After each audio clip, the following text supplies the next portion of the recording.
یمامہ اور گرد و نواح کے لوگوں نے اتنی قتل و غارت کبھی نہیں دیکھی تھی۔ یہ تو قہر نازل ہوا تھا، گھر گھر ماتم ہو رہا تھا۔ اس بھیانک صورتحال میں لوگ اس غیبی قوت کے آگے سجدے کرنا چاہتے تھے جس نے ان پر قہر نازل کیا تھا۔ مسلمانوں کی فوج میں قرآن کے حافظ اور قاری بھی تھے۔ انہوں نے لوگوں کو آیات قرآنی سنا کر بتانا شروع کر دیا کہ انہیں تباہ کرنے والی غیبی طاقت کیا ہے۔ مورخ لکھتے ہیں کہ بنو حنیفہ کے جو آدمی بھاگ گئے تھے ان کی تعداد کم و بیش 20,000 تھی۔ وہ یوں لاپتہ ہوئے کہ ادھر ادھر چھپ گئے تھے۔ مسلمان انہیں ڈھونڈ ڈھونڈ کر لا رہے تھے۔ وہ بھی خوفزدہ تھے۔ وہ نادم بھی تھے کہ انہوں نے ایک جھوٹے نبی کے ہاتھ پر بیعت کی جس نے انہیں کہا تھا کہ اسے خدا نے ایسی طاقت دی ہے کہ فتح بنو حنیفہ کی ہی ہوگی اور مسلمان تباہ ہو جائیں گے۔ انہیں تبلیغ کی یا اسلام کے تفصیلی تعارف کی ضرورت نہیں تھی۔ ان میں سے بیشتر نے از خود اسلام قبول کر لیا۔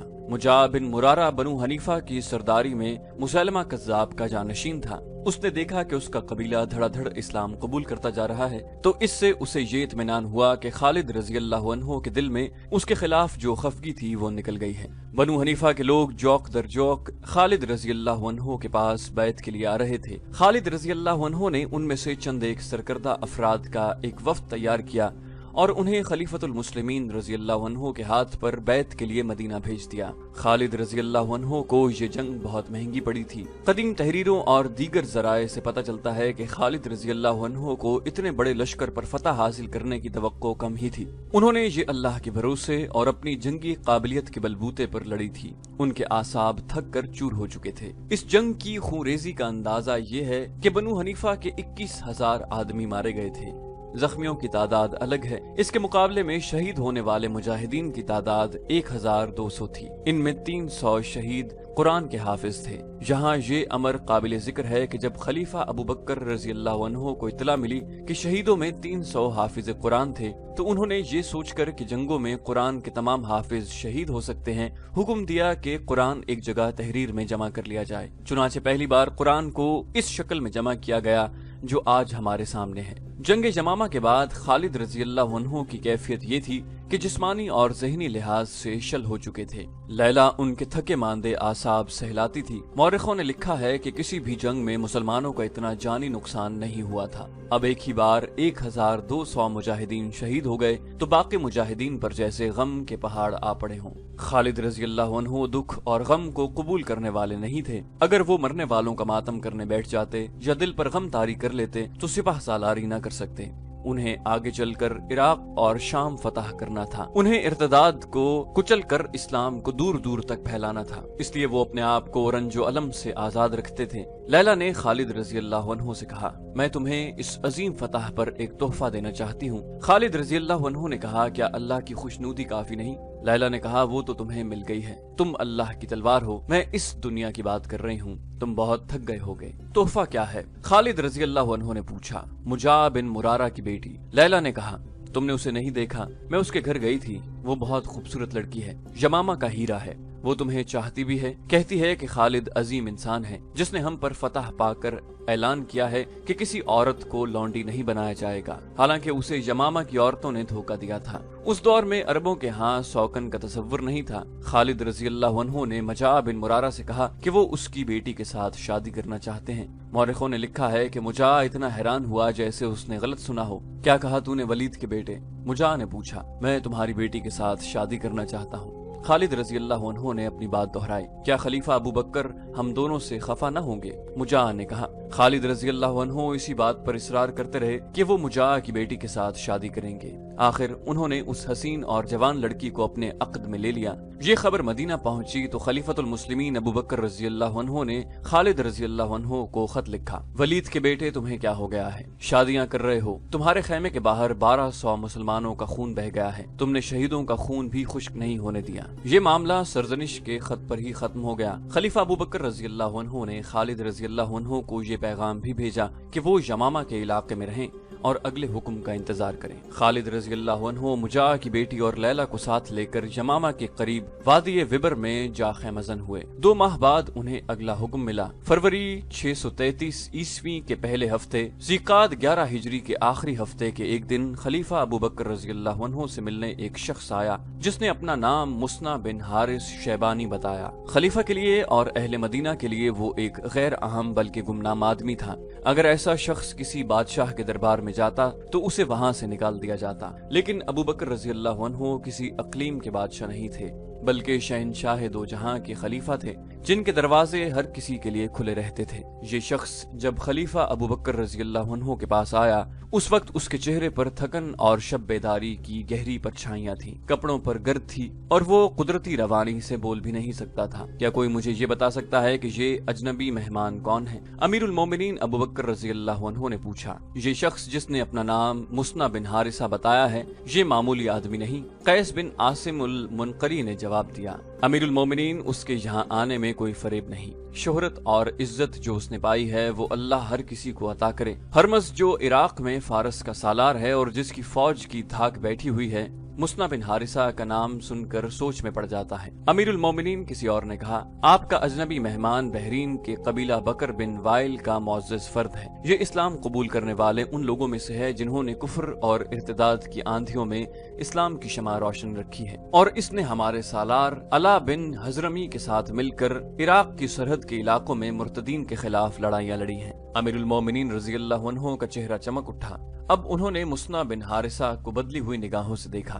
उनके जहन में अरबी मुसलमानों के वो कबाइल आ गए जो ईरानियों के महकूम थे। ये इराक के इलाके में आबाद थे। ये थे बनु लिखम, तुगलब, इयाद, निम्बर और बनु शैबान। एक रिवायत के मुताबिक ये वो अरबी बाशिंदे थे जिन्हें पहली जंगों में ईरानी जंगी कैदी बनाकर ले गए थे और उन्हें दजला और फरात के डेल्टा के दलदली इलाके में आबाद कर दिया। इन कबाइल ने ईरानियों का गुलाम होते हुए भी अपने अकीदों को अपने वतन के साथ वाबस्ता रखा। अरब में इस्लाम को फरोग मिला तो उन्होंने भी इस्लाम कबूल कर लिया। इराक से सुज्जा जैसे चंद अफराद ने नबूवत के दावे किए तो इन महकूम अरबों ने इस इर्तिदाद के खिलाफ महाज बना लिया। उधर मुसलमान एक ऐसी जंगी ताकत बन चुके थे जिनके सामने मुर्तदीन और कुफ्फार के मुतहिदा लश्कर भी न जम सके। मैदान जंग से हटकर मुसलमान जो अकीदा पेश करते थे वो दिलों में उतर जाता था। इस तरह से मुसलमान अस्करी और नजरियाती लिहाज से छाते जा रहे थे, लेकिन अभी वो आतिश परस्त ईरानियों के खिलाफ टक्कर लेने के काबिल नहीं हुए थे। ईरान उस वक्त की बड़ी ताकतवर बादशाही थी जिसके तूलो अर्ज का हिसाब न था। इस बादशाही की फौज तादाद और हथियारों के लिहाज से बहुत ताकतवर थी। सिर्फ रूमी थे जिन्होंने उनसे जंगें लड़ी और उन्हें कुछ कमजोर कर दिया था।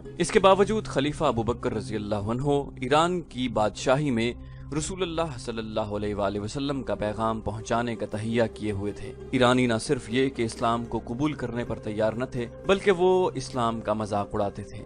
अगर मुसलमानों का कोई एलची उनके किसी इलाके के अमीर के दरबार में चला जाता तो वो उसकी बेइज्जती करते और बाज को कैद में डाल दिया करते थे। हुकूमतों और हुक्मरानों के अंदाज और ख्यालात अपने ही होते हैं, उनके सोचने के अंदाज भी मसलहत और हालात के ताबे होते हैं, लेकिन अवाम की सोचें उनके जज्बों के जेर असर होती हैं और मुल्क और मिल्लत की खातिर अवाम आग उगलते पहाड़ों के खिलाफ भी सीना सुपर हो जाते हैं। उस दौर में इराक ईरान की बादशाही का एक सूबा था। उसका अमीर या हाकिम हरमज था, जो उस दौर में माना हुआ जंगजू और निडर जंगी कायद था। जालिम और बदतैनत इतना था कि उसके इलाके के लोग किसी के खिलाफ बात करते तो कहते वो तो हरमज से बढ़कर कमीना और बदफितरत है। उसके जुल्म का ज्यादातर शिकार मुसलमान थे जो दजला और फरात के संगम के इलाके में रहते थे। उनके खिलाफ हरमज को यही एक दुश्मनी थी कि वो इस्लाम के पैरोकार हैं। किसी ईरानी के हाथों किसी मुसलमान का कत्ल हो जाना और किसी मुसलमान औरत का अगवा कोई जुर्म नहीं था। हिंदुओं की तरह ईरानी मुसलमानों को तकलीफ पहुंचाकर किसी बहाने उनके घरों को लूटकर और जलाकर खुशी महसूस करते थे। मुसलमान खौफ और हिरास में जिंदगी गुजार रहे थे। मुसलमान जिस इलाके में आबाद थे उसकी जमीन सोना उगलती थी। अनाज और फलों की पैदावार के लिए वो इलाका बड़ा ही जरखेज था। ये इलाका जो कमोबेश 300 मील लंबा था, जरखेजी और शादाबी के अलावा कुदरती मनाजिर की वजह से हसीन खित्ता था। हाकिम ऐशो इशरत के लिए उसी इलाके में आते और कुछ दिन गुजार कर जाते थे।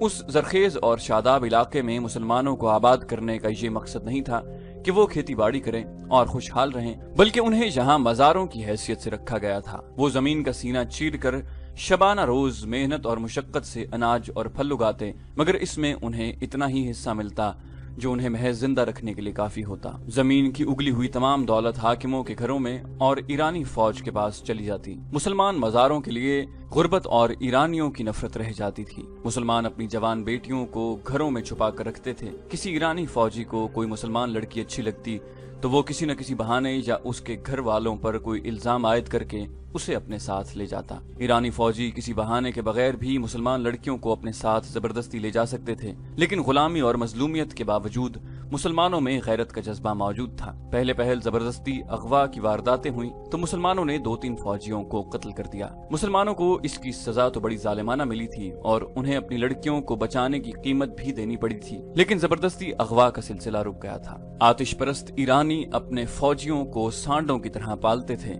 हर सिपाही इस किस्म की जिर्रा पहनता था कि सर पर आहनी जंजीरों की खूद और बाजुओं पर धात के खोल इस तरह चढ़े हुए होते कि बाजुओं की हरकत में रुकावट न होती। उनकी टांगों को भी बड़े सख्त चमड़े या किसी धात से महफूज किया होता था। असलहा इतना कि हर सिपाही के पास एक तलवार, एक बर्छी और एक गुर्ज होता था। गुर्ज पर ईरानी सिपाही खास तौर पर फख्र किया करते थे। इन हथियारों के अलावा हर सिपाही के पास एक कमान और तरकश में 30 तीर होते थे। इन्हें ऐशो इशरत, खाने पीने और लूट मार की खुली इजाजत थी। वो जुर्रत और अस्करी महारत में काबिल तारीफ थे। उनकी कमजोरी सिर्फ ये थी कि वो सिर्फ आमने सामने की लड़ाई लड़ सकते थे और लड़ते भी बेजिगरी से थे, लेकिन इतना असलहा उठाकर वो फुर्ती से नक्ल हरकत नहीं कर सकते थे। किसी दस्ते या जैश को फौरन एक जगह से दूसरी जगह जाना पड़ता तो वो मतलूबा वक्त में नहीं पहुंच सकते थे। इतने ज्यादा हथियारों का बोझ उन्हें जल्दी थका देता। अलबत्ता उनकी तादाद इतनी ज्यादा थी कि उनकी सुस्त रफ्तारी की कमजोरी को छुपा लेती। दजला और फरात के संगम के इलाके के जुनूब में उबला एक मकाम था जो इराक और अरब की सरहद पर था।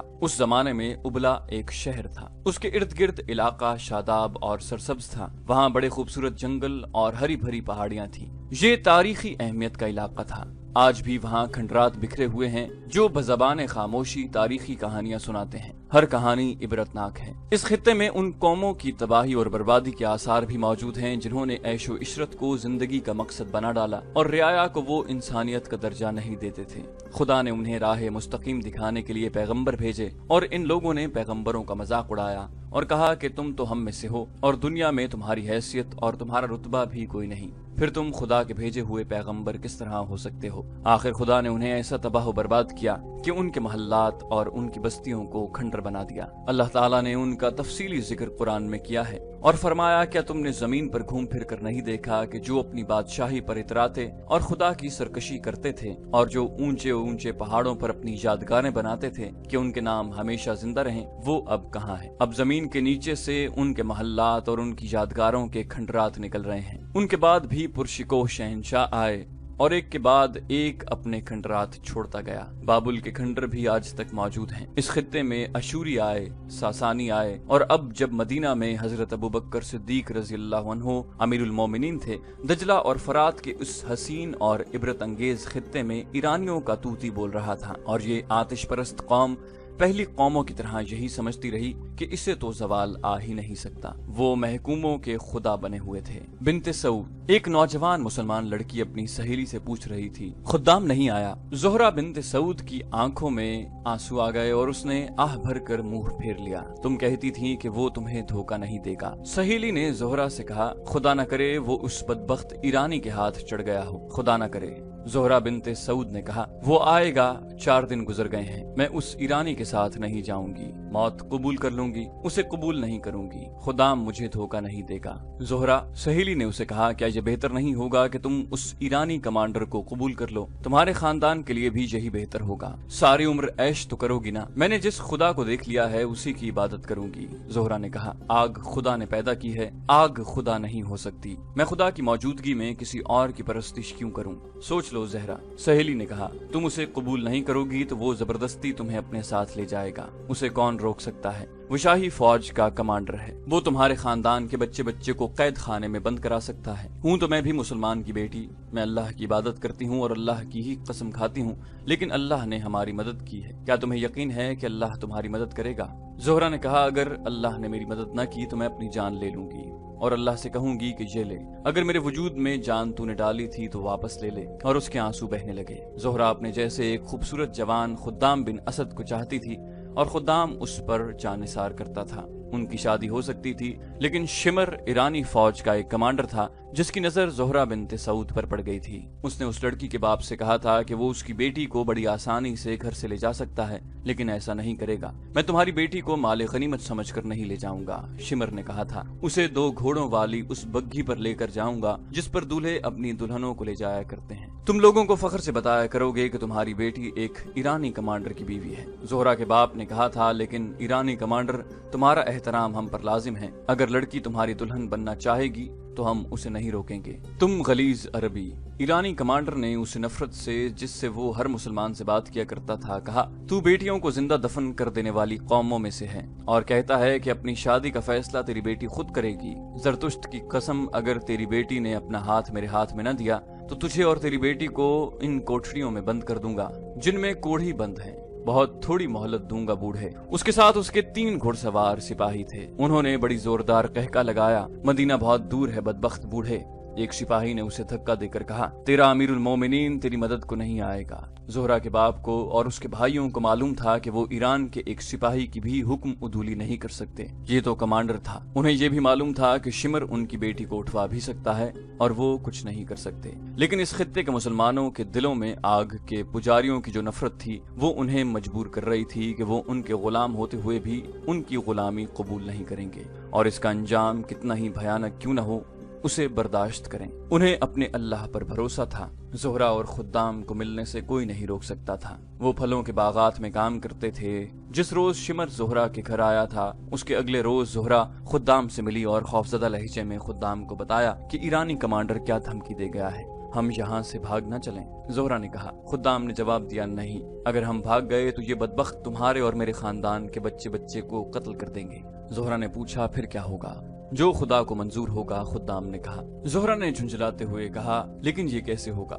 ज़ोहरा, खुद्दाम ने उसे टोकते हुए कहा, खुदा अपने बंदों को इम्तिहान में डाला करता है, बंदे खुदा का इम्तिहान नहीं ले सकते। खुद्दाम गहरी सोच में खो गया। ये तो हो ही नहीं सकता था कि तुम उस आतिश परस्त शिमर का मुकाबला करोगे, ज़ोहरा ने कहा।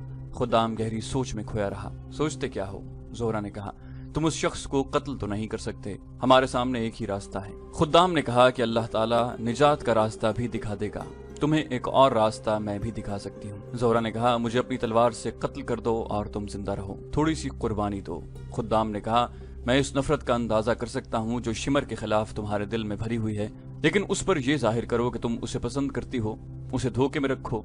मैं कुछ दिनों के लिए गायब हो जाऊंगा। ज़ोहरा ने पूछा, कहाँ जाओगे, क्या करने जाओगे? मुझसे हर बात न पूछो ज़ोहरा, खुद्दाम ने कहा। मैं खुदाई मदद हासिल करने जा रहा हूँ। खुदा की कसम खुद्दाम, ज़ोहरा ने उसके कंधे पर हाथ रख कर कहा, अगर तुमने मुझे धोखा दिया तो मेरी रूह तुम्हें चैन से नहीं जीने देगी। मैं एक दिन के लिए भी उस काफिर की बीवी बन के नहीं रह सकूंगी। उसकी बीवी बनने का मतलब यह है कि मुझसे तुम ही नहीं मेरा मजहब भी छीन लिया जाएगा। अगर तुम मजहब की इतनी पक्की हो तो खुदा हमारी मदद को आएगा, खुद्दाम ने कहा। खुद्दाम, ज़ोहरा ने मायूसी के लहजे में कहा, मैं मजहब की तो पक्की हूँ, लेकिन कहीं मेरा अकीदा मुतजलजल न हो जाए। खुद्दाम कुछ और कहने ही लगा था कि बाग में काम करते हुए लोगों में हड़बौंग सी मच गई। 3-4 आदमियों ने खुद्दाम को पुकारा। ज़ोहरा उठी और वहीं से पौधों में गायब हो गई। खुद्दाम ने उठकर देखा, कुछ दूर परे ईरानी कमांडर शिमर अपने घोड़े पर सवार आ रहा था। उसने दूर ही से कहा था कि खुद्दाम को उसके पास भेजा जाए। खुद्दाम आहिस्ता आहिस्ता चलता शिमर की तरफ गया। तेज चलो, शिमर ने घोड़ा रोक कर दूर से कहा। खुद्दाम ने अपनी चाल न बदली। शिमर ने एक बार फिर गरज कर उसे तेज चलने को कहा। खुद्दाम अपनी ही रफ्तार से चलता रहा। शिमर घोड़े से कूद कर उतरा और कूल्हों पर हाथ रख कर खड़ा हो गया। बाग में काम करने वाले मुसलमान दम बखुद देखते रहे। उन्हें मालूम था कि शिमर खुद्दाम की हड्डी पसली एक कर देगा, लेकिन खुद्दाम जब उसके सामने जा रुका तो शिमर ने हाथ भी न उठाया। शिमर ने खुद्दाम से हक़ारत आमेज लहजे में कहा, देख कमीने इंसान, मैं तुम्हारे बाप और तुम्हारी जवानी पर रहम करता हूँ। आज के बाद मैं तुम्हें इस लड़की के साथ न देखूं। खुद्दाम ने पूछा, अगर तुमने मुझे इस लड़की के साथ देख लिया तो फिर क्या होगा? फिर मैं तुम्हारे मुंह पर 1-2 थप्पड़ नहीं मारूंगा। शिमर ने कहा, तुम्हें दरख्त के साथ उल्टा लटका दूंगा। जाओ, मेरी नजरों से दूर हो जाओ। शिमर घोड़े पर सवार हुआ और चला गया। फिर उसे 3-4 आदमियों की आवाजें सुनाई दी, आ जाओ खुद्दाम, आ जाओ। वो पीछे मुड़ा और लोगों के पास जा रुका। सब उसे पूछने लगे कि शिमर ने क्या कहा। खुद्दाम ने उन्हें बताया। सब जानते थे कि खुद्दाम का जुर्म क्या है। अगर ये मुसलमान आजाद होते, इनकी अपनी हुकूमत होती और ये माशरा इनका अपना होता, तो वो खुद्दाम को बुरा भला कहते कि वो किसी की जवान बेटी को अपने पास बिठाए हुए था। लेकिन वहाँ सूरत मुख्तलिफ थी। उन्हें ये भी मालूम था कि खुद्दाम बुरे चाल चलन का नौजवान नहीं। इस मजलूमियत में भी मुसलमान मुत्तहिद थे। लेकिन बाग में काम करने वालों में से एक ने कहा कि ये आतिश परस्त इधर क्या लेने आया था। एक ने कहा, इसे इधर लाया गया था और लाने वाला हम में से ही कोई एक है। मालूम करो वो कौन हो सकता है। एक बूढ़े ने कहा, यहाँ सवाल एक लड़के और लड़की का नहीं, ये हमारी आजादी और खुददारी का मामला है। आज अगर इस शख्स ने इस जरा सी बात पर मुखबरी की है तो कल वो बहुत बड़ी गद्दारी कर सकता है। सब पर खामोशी तारी हो गई। एक उधेड़ उम्र औरत ने जो इन आदमियों के पीछे खड़ी थी बोल पड़ी, मैं बताती हूँ वो कौन है। उस औरत ने कहा और उन आदमियों में बैठे हुए एक आदमी की तरफ देखने लगी। औरत ने हाथ लंबा करके उंगली से उसकी तरफ इशारा किया और बोली, अबू नसर, तुम वहाँ उस टेकरी के पीछे खड़े क्या कर रहे थे? अबू नसर के होंठ हिले लेकिन वो कुछ कह न सका। इसी से सब समझ गए कि ये शख्स आतिश परस्तों का मुखबर है। इसने आखिर इस इल्जाम को तस्लीम न किया। मैं तुम्हें देख रही थी। उस औरत ने कहा, तुम टेकरी के पीछे गायब हो गए और वहां से शिमर निकला। एक बूढ़े ने कहा, देख अबू नसर, हमें कोई डर नहीं कि अब तुम शिमर को ये भी जाकर बता दो कि हमने तुम्हें मुखबर और गद्दार कहा है। ये सोच लो कि आतिश परस्त तुम्हें गले नहीं लगाएंगे। वो कहते होंगे कि तुम उनके गुलाम हो और अपनी कौम के खिलाफ मुखबरी और गद्दारी तुम्हारा फर्ज है। अबू नसर ने सर झुका लिया। उस पर तानों और गालियों के तीर बरसने लगे। जिसके मुंह में जो आया उसने कहा। आखिर अबू नसर ने सर उठाया। उसका चेहरा आंसुओं से धुला हुआ था और आंसू बहे चले जा रहे थे। नदामत के ये आंसू देखकर सब खामोश हो गए। तुम्हें आखिर कितना इनाम मिलता होगा? उनके एक बुजुर्ग ने पूछा। कुछ भी नहीं। अबू नसर ने सिसकी लेने के अंदाज में कहा, मैंने ये पहली मुखबरी की है। अगर तुम लोग मुझे मौत की सजा देना चाहो तो मुझे कबूल है। हम पूछते हैं क्यों? एक ने कहा, आखिर तुमने ये हरकत क्यों की? अबू नसर ने जवाब दिया, मेरी मजबूरी। परसों की बात है, इस कमांडर ने मुझे रास्ते में रोककर कहा था कि मैं जोहरा के घर पर नजर रखूं। इसका मतलब ये था कि मैं ये नजर रखूंगा कि जोहरा घर से भाग न जाए और उसे किसी जवान आदमी के साथ अलग थलग खड़ा देखूं तो उसे इत्तला करूं। मैंने उसे कहा कि मैं इस लड़की पर नजर रखूंगा, लेकिन मेरी 2 बेटियों पर कौन नजर रखेगा? मैंने कहा कि शाही फौज के कमांडर और सिपाही हमारी बेटियों को बुरी नजर से देखते रहते हैं। शिमर मेरी बात समझ गया था। उसने कहा कि तुम्हारी बेटियों को कोई शाही फौजी आंख उठाकर भी नहीं देखेगा। उसने मेरे साथ पक्का वादा किया कि वो मेरी बेटियों की इज्जत की हिफाजत का पक्का इंतजाम करेगा। ये मेरे लिए बहुत बड़ा इनाम था। बूढ़े ने कहा, खुदा की कसम, तुम इस काबिल नहीं हो कि तुम्हें मुसलमान कहा जाए। तुमने अपनी बेटियों की इज्जत बचाने के लिए अपनी भाई की बेटी की इज्जत का ख्याल न किया। तुझ पर खुदा की लानत हो अबू नस्र। एक और बोला, तू जानता है इन आतिश परस्तों के वादे कितने झूठे होते हैं। इनमें तुम्हें कोई एक भी नहीं मिलेगा जो किसी मुसलमान से वफा करे। अपनी बेटियों की इज्जत की हिफाजत के लिए हम खुद मौजूद हैं। एक और ने कहा, तुम्हारी बेटियां हमारी बेटियां हैं, मैं उसे माफ करता हूँ। जोहरा के बाप सऊद ने कहा, और मैं भी इसे माफ करता हूँ। खुद्दाम बोला, खुदा की कसम मैं शिमर से इंतकाम लूंगा। जोश में मत आ लड़के, बुजुर्ग अरब ने कहा, कुछ करना है तो करके दिखा, और ये भी याद रख कि जोश में आके मत बोल, दिमाग को ठंडा करके सोच। दूसरी सुबह जब ये मुसलमान खेतों और बागों में काम करने के लिए गए तो उनमें खुद्दाम नहीं था। हर किसी ने खुद्दाम के बाप से पूछा कि वो कहाँ है। बाप परेशान था। उसे सुबह पता चला था कि खुद्दाम गायब है। जरतुश्त के ये पुजारी मेरे बेटे को खा गए।